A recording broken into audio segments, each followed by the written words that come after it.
Bismillahirrahmanirrahim. Assalamualaikum warahmatullahi wabarakatuh.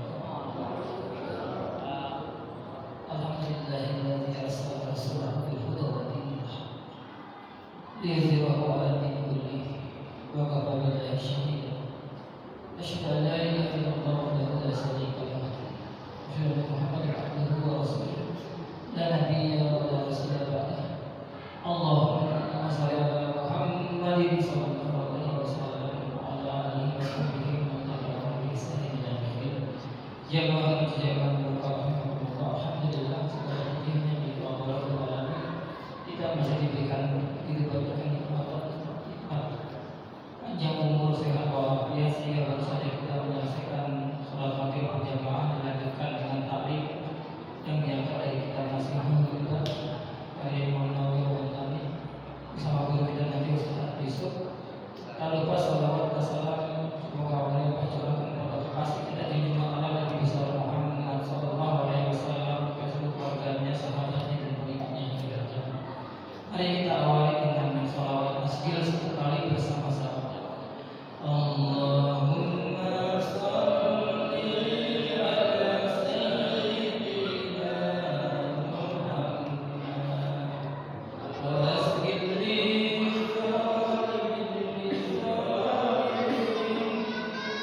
Allahumma shalli ala sayyidina Muhammad wa asghir li zalimin bi zalimin wa ahrisna min bainihim salimin wa ala alihi wa sahbihi ajma'in. Mari pengajian malam hari ini kita buka bersama dengan membaca Al-Qur'an kita. Al-Hadiyyin wa Quliyyin Shalihin Al-Fatihah. Auzubillahi minasyaitonir rajim.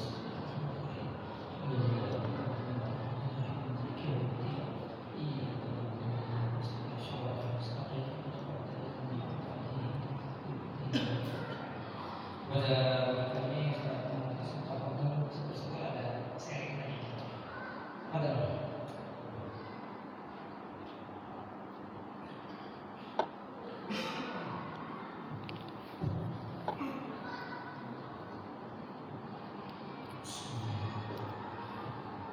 Assalamualaikum warahmatullahi wabarakatuh. Waalaikumsalam warahmatullahi wabarakatuh. A'udzu billahi minasyaitonir rajim. Bismillahirrahmanirrahim. Alhamdulillahilladzi an'ama 'alaina bi ni'matil imani wal islam. Asyhadu an la ilaha illallah wa asyhadu anna Muhammadar Rasulullah. Allahumma shalli wa sallim wa barik ala sayyidina wa habibina wa syafi'ina wa qurrati a'yunina Muhammadin Sallallahu alaihi wasallam wa ala alihi wa sahbihi ajma'in. Wa qala Allah ta'ala fil Qur'anil Karim wa huwa asdaqul qa'ilin tabarakal dzikri wa ta'budu bi tilawati. A'udzu billahi minasyaitonir rajim. Bismillahirrahmanirrahim. Iyyaka na'budu wa iyyaka nasta'in. Wa qala Rasulullah sallallahu alaihi wasallam al-mautu ghabun wa kullu nasi dakhil. Wa qala Sayyidi Yahya bin Mu'adz al-Razi, tuba liman tarakat dunya qabla an tusrakahu wa bala qabrahu qabla an yadkhalahu wa arda rabbahu qabla an yalqahu. Sadaqallahu al-azim wa sadaqa rasuluhul habibul karim. Alhamdulillahi rabbil alamin. Allahumma arina al-haqqa haqqan warzuqna ittiba'ahu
Kawal daripada Sayyidina Yahya bin Mu'adz al-Razi.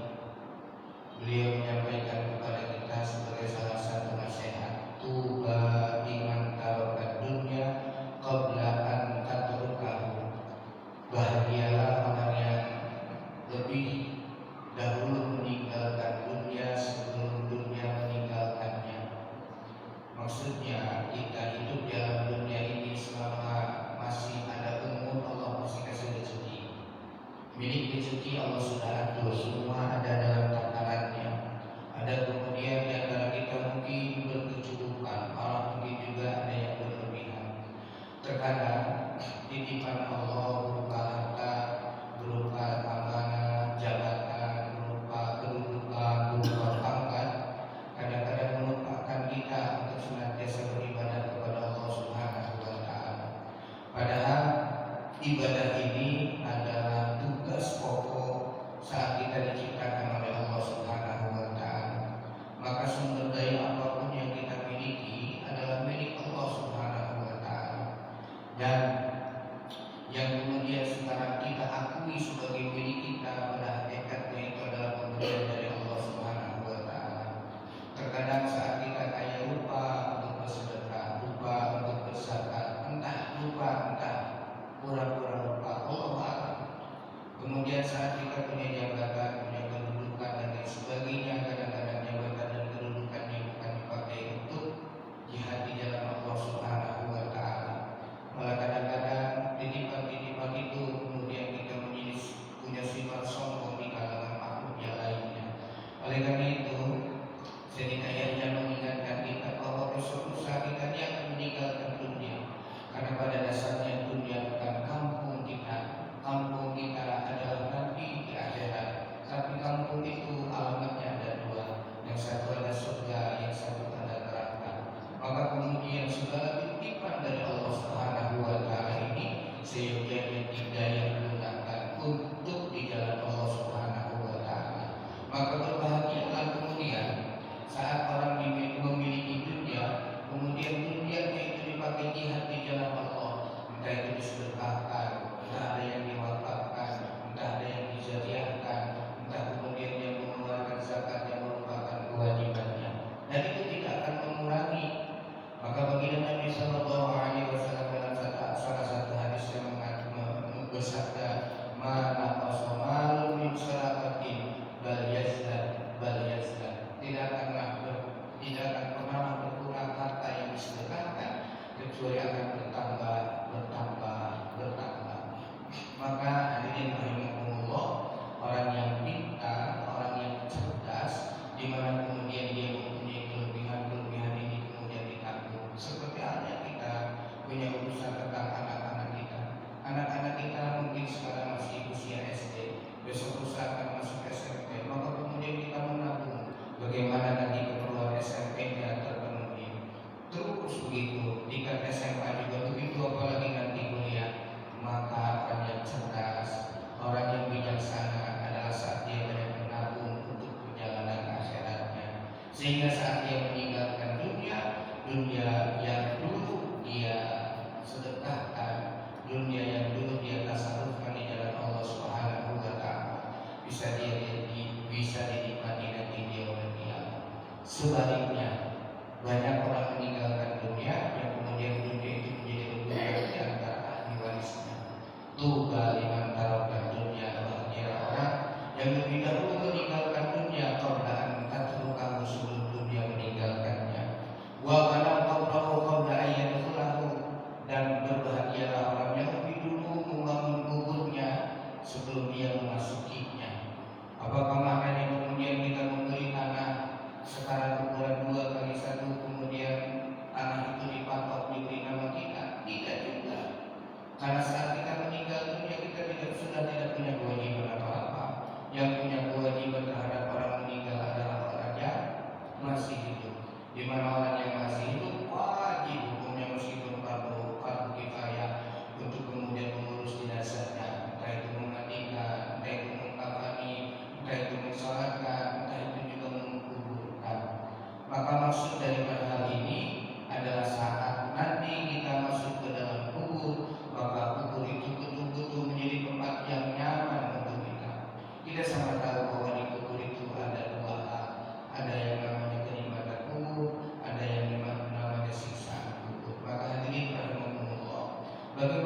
kemudian caranya kita bisa mendapatkan kenikmatan kubur?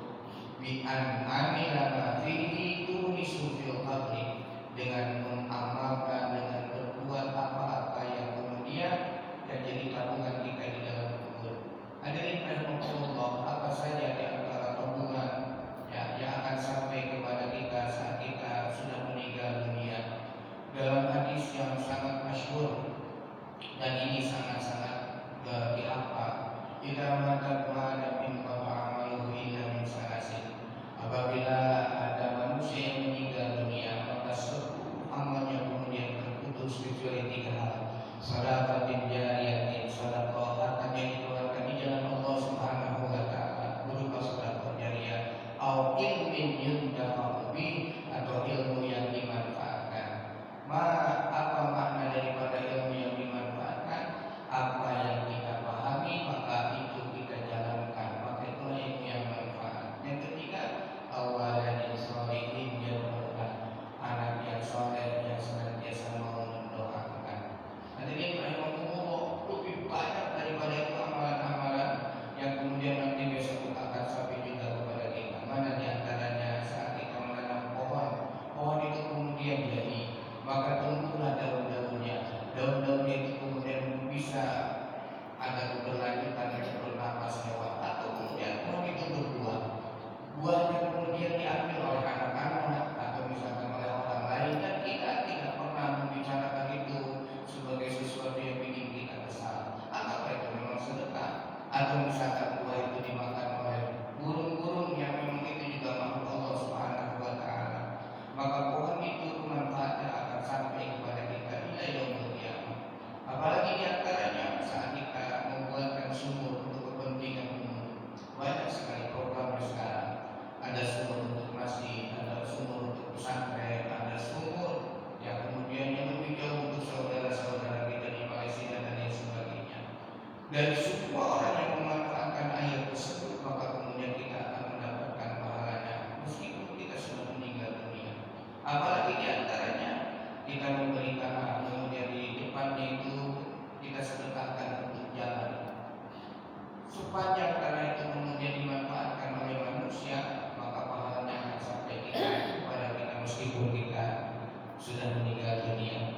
Itulah yang dimaksud kita membangun kubur sebelum kita memasukinya. Maka pertanyaannya kemudian, dari apa dari 3 hadis tersebut, dari hadis yang mengandung 3 hal tersebut, mana yang sudah kita siapkan? Lebih jauh daripada itu, yang banyak amalan-amalan lain yang kemudian bisa kita peroleh pahalanya pada saat kita di dalam kubur.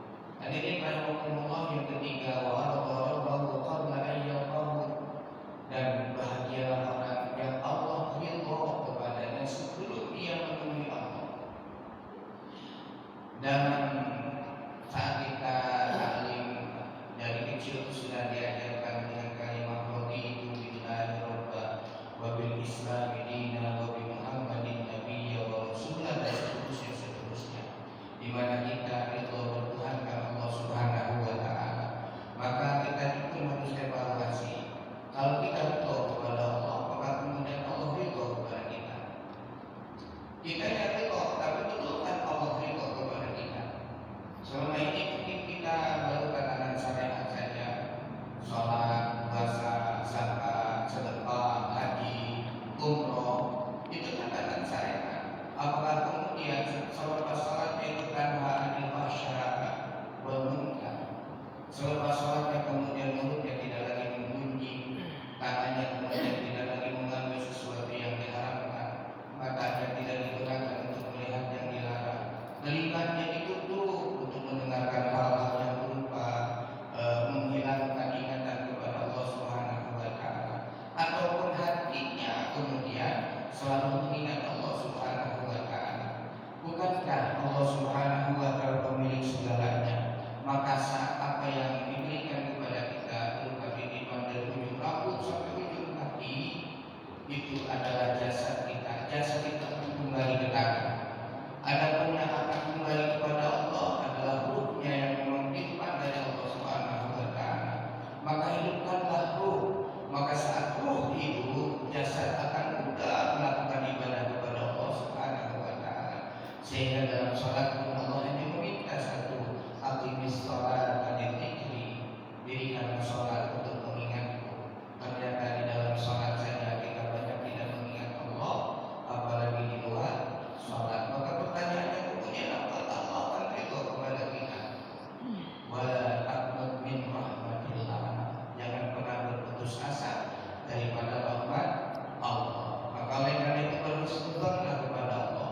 Kita lakukan semaksimal mungkin ibadah kita, baik zahir maupun batin. Maka hadirin rahimakumullah, orang yang cerdas, kata Imam Yahya bin Mu'ad, Sayyidina Yahya bin Mu'ad adalah orang yang apabila dia meninggalkan dunia sudah tidak lagi berurusan dengan dunia, malah dunianya akan menunggu nanti di akhirat. Kemudian saat dia memasuki kuburnya menjadi istana baginya, menjadi kenikmatan bukan siksaan. Dan yang terakhir adalah saat dia bertemu dengan Allah, ternyata Allah terlebih dahulu ridho kepadanya. Kita teringat dengan ayat ya ayyatuhan nafsul mutmainnah irji'i ila rabbiki radiyatan mardiyah fadkhuli fi ibadi wadkhuli jannati. Ayat ini hadirin rahimakumullah, kalau kita mau membuat perumpamaan seperti orang yang mudik. Orang mudik itu kalau kitanya mau ngapain pulang kampung, ingin ketemu ayah dan ibu, ingin ketemu orang tua, maka kemudian segala persiapannya dilakukan. Ya, semaksimal mungkin kendaraan yang tadinya lama tidak diservis kemudian diservis. Ya, kemudian juga menyediakan pakaian, menyediakan makanan, minuman, uang untuk perjalanan dan lain sebagainya. Sampai di kampung halaman, maka siapa yang akan menerima terlebih dahulu? Orang tua. Maka ayatnya ya ayyatuhan nafsul mutmainnah irji'i ila rabbiki radiyatan mardiyah. Kita akan ketemu dengan Allah terlebih dahulu.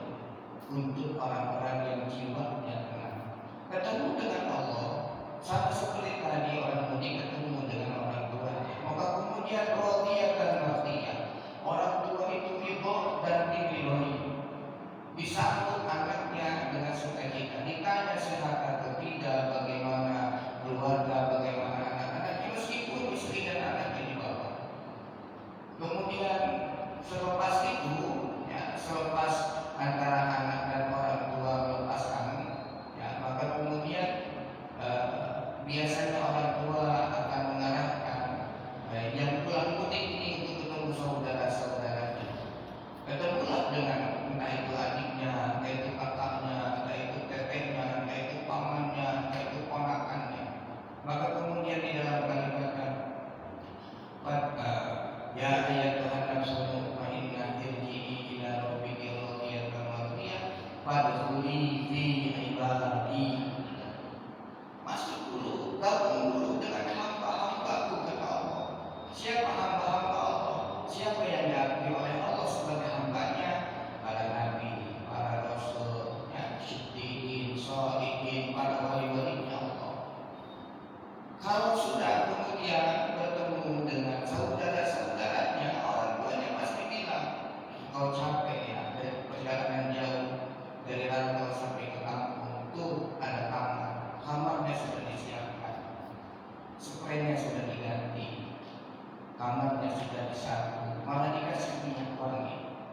Wadkhuli fi ibadi wadkhuli jannati. Maka kemudian Allah perintahkan untuk memasuki surganya. Surga itu bukan tujuan. Tujuan kita nanti kembali kepada Allah Subhanahu wa ta'ala. Adapun surga adalah bonus.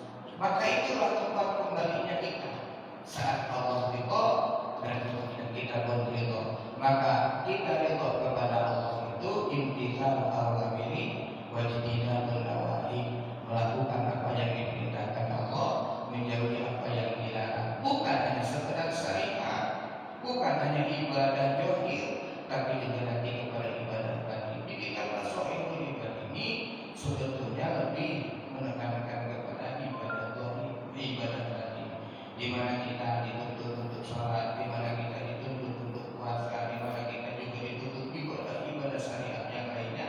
Tapi kemudian di lain pihak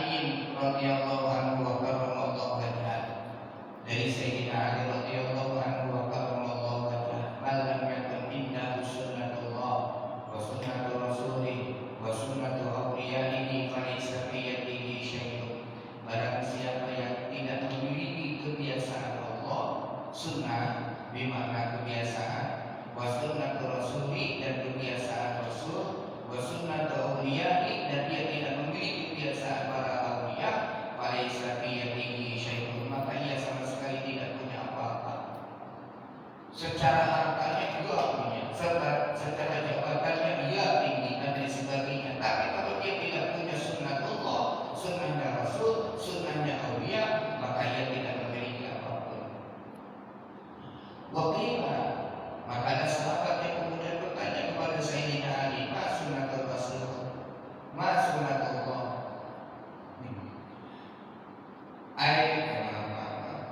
Ma sunnatullah. Kalau maka dijawab oleh Sayyidina Ali, isma sirri, menyembunyikan rahasia. Kita sadar Pak, masing-masing diri kita, entah itu kiai, entah itu ajungan, entah itu ustaz, itu pasti punya aib, punya kesalahan. Tapi aibnya, kesalahannya itu tidak dikelola oleh Allah Subhanahu wa Ta'ala.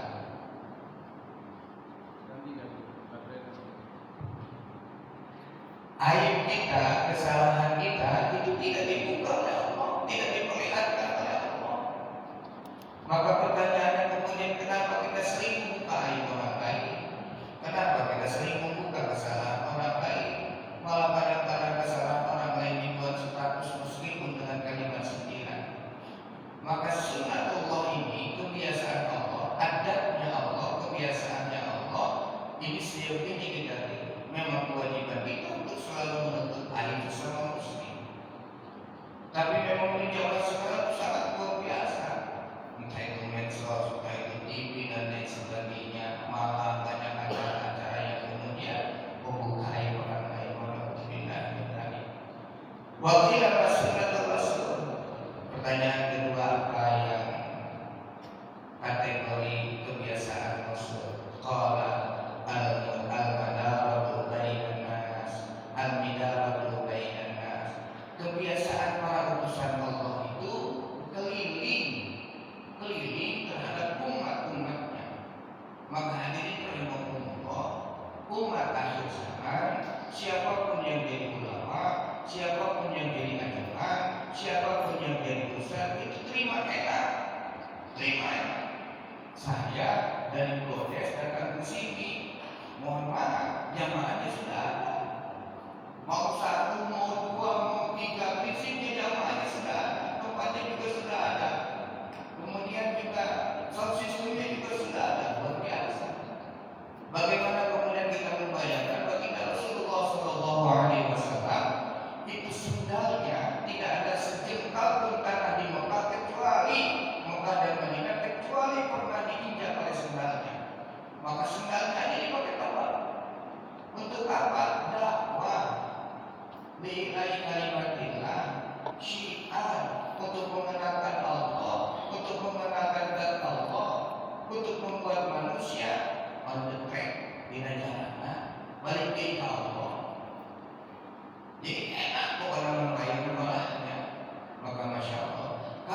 saklabatan.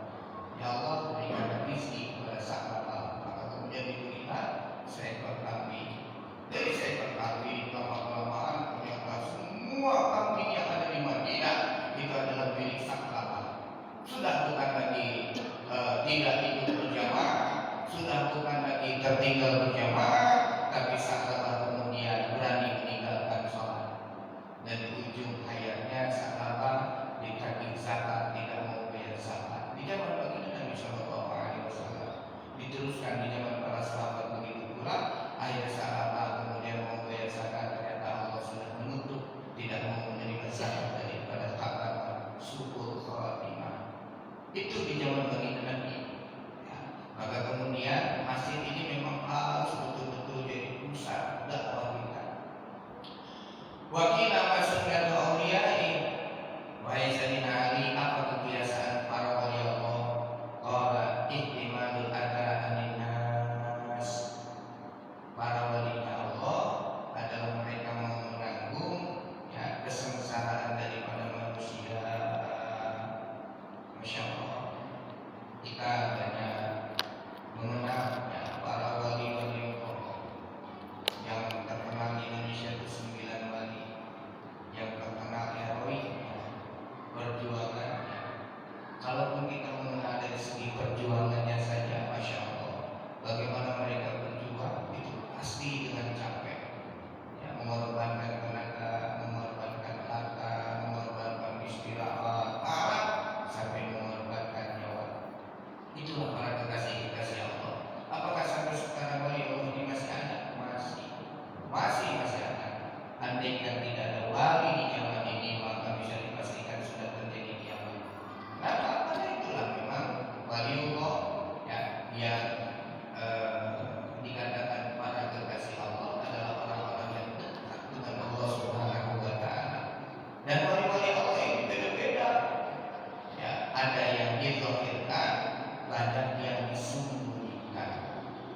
Maka berhati-hatilah terhadap orang-orang yang pada kenyataannya wali tapi disembunyikan oleh Allah Subhanahu wa Ta'ala. Untuk kita, ya, maka kemudian harus berhusnudzon, berbaik sangka kepada orang lain. Secara strata, ya, pendidikannya mungkin di bawah kita, tapi bisa jadi amal kebaikannya lebih banyak. Secara ekonominya mungkin lebih miskin daripada kita, tapi bisa jadi kesabarannya lebih kuat daripada kita. Secara hartanya juga banyak, bisa jadi hartanya itu dipakai di jalan Allah lebih banyak daripada harta kita yang kita keluarkan di jalan Allah. Ada dia pada Allah, ada berapa menit lagi belum bisa? Ada 5 menit. 5 menit. Mangga kalau ada yang mau didiskusikan. Baik, mana? Ada. Sebentar.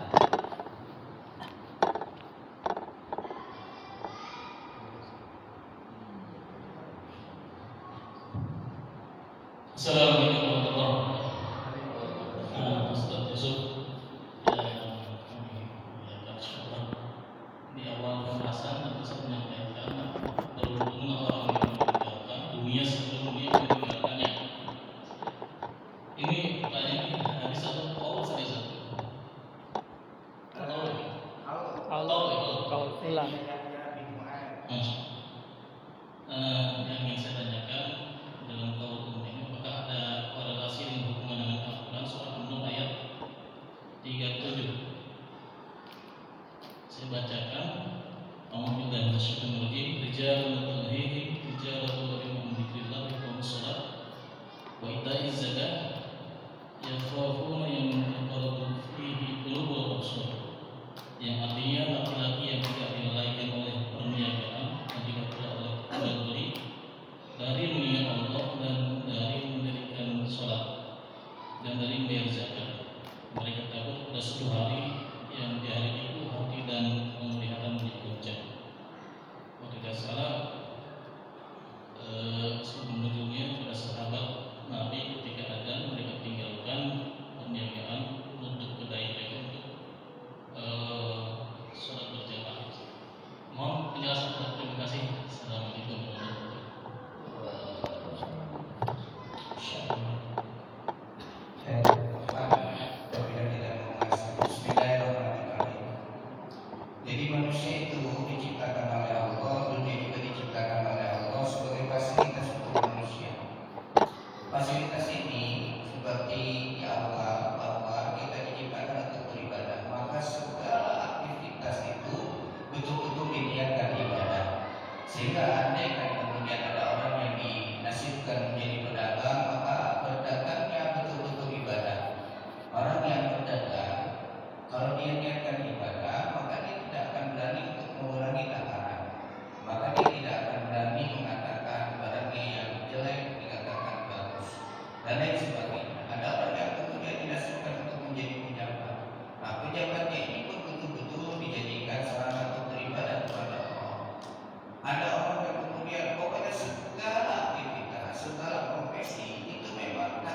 Maka andaikan itu dijalankan dengan kalimat ibadah, dengan niat ibadah, ibadah itu syarat dan ketentuan berlaku.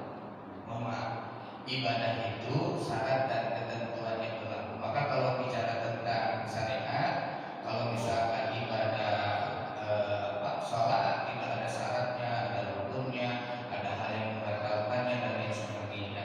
Begitu pula di dalam perniagaan, begitu pula di dalam hal-hal yang lainnya.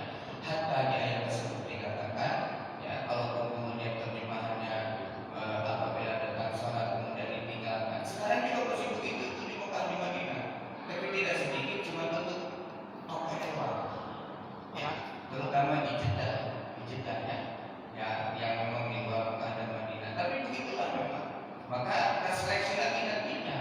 Jadi kembali bahwa ibadah, aktivitas kita dari mulai melek mata sampai merem itu dengan segala fasilitas dari Allah Subhanahu wa taala, sehingga memang betul-betul diniatkan ibadah. Maka tidak ada yang rugi bagi orang yang beriman. Tidak pernah ada yang rugi. Malah semua merupakan keajaiban. Hadirin rahimahumullah, andaikan aktivitas itu kemudian dinilai ibadah, diniatkan ibadah sesuai dengan syarat dan hukumnya, bukankah kemudian ini merupakan saat kita nanti meninggalkan dunia banyak sekali tantangannya. Kalau kita jadi guru, anak murid kita kemudian mengikuti akhlak pribadi kebaikan kita, diikuti oleh anak murid kita, maka itu juga investasi dari segala kebaikan yang dilakukan oleh mereka, maka kembali kita.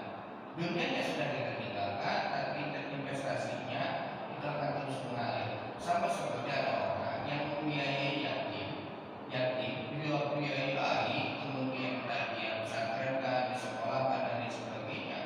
Kemudian dia ditakdirkan oleh Allah menjadi anak yang soleh, meskipun bukan dari nasabnya, meskipun bukan anak kandungnya, maka setiap amal kebaikannya itu akan sampai kepada dia. Sudah wafat memang, dia sudah tinggalkan dunianya, tapi dunianya dulu itu dititipkan untuk menjadikan seseorang menjadi soleh. Jadi dari ngomong-ngomong ini yang kadang-kadang kita kumpulkan dunia kita berpikir untuk ahli waris. Nah, yang ini maksudnya kalau hanya untuk ahli waris saja, maka tidak sedikit kemudian terjadi keributan di kalangan ahli waris. Tidak sedikit kemudian juga sampai terjadi pembunuhan. Baginda Nabi Shallallahu Alaihi Wasallam tidak pernah meninggalkan warisan dunia, tapi warisannya kita juga sama tahu, salah satunya adalah mewariskan para ulama yang di dalamnya ada. Jadi mohon maaf,